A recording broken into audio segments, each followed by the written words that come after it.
pak a shumë, po themi se ku qalojnë ose ku shfaqen më së tepërmi problematikët. Ka ndonjë veçanti për qarkun e Gjirokastrës që mund ta keni marrë qoftë nga drejt për drejt nga qytetarët, ose që mund të jetë analizuar, po themi deri tani, apo jemi ende në fazën fillestare dhe nuk mund të flasim për këtë?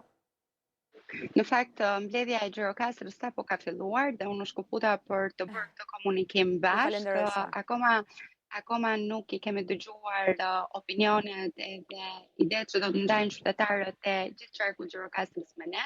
por sigurisht e gjithë ekipi i deputetëve edhe i ekspertëve është këtu për të dëgjuar posaçërisht aktorët vendor. Pra për të dëgjuar ashtu siç shpreha më përpara qytetarët, ish kryetarët e komunave, anëtarët të Këshillit Bashkiak, duke pasur një balancim ndërmjet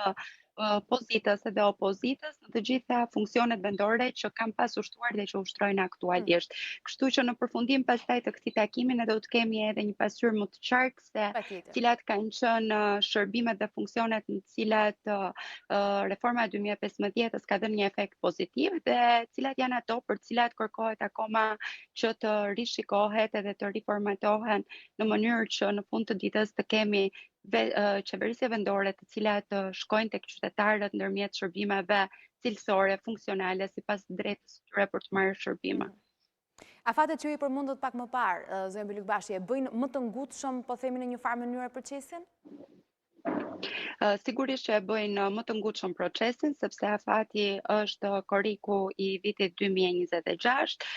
Megjithatë, tashmë komisioni ka një plan agjend të mirë përcaktuar dhe është shumë e rëndësishme që çdo gjë po shkon në një bashkëdakordsi të plotë ndërmjet mazhorancës dhe opozitës dhe ky është një proces i cili padyshim nuk është e thënë që në fund të ndajmë të njëjtat ide për mënyrën se si do të bëhet plani i reformës, por është shumë e rëndësishme që jemi në të njëjtën ide për ecurinë e këtij procesi. Ne ecim pak shpejt edhe me pyetjet zonja Bylykbashi, megjithatë nuk e di nëse do të mundi përgjigjeni, pasi të përfundoj turi i dëgjesave, cili do të jetë hapi i radhës, pra pasi të përfundoj i gjithë turi, ndoshta për atë pjesë publikut që e ka me shumë interes këtë si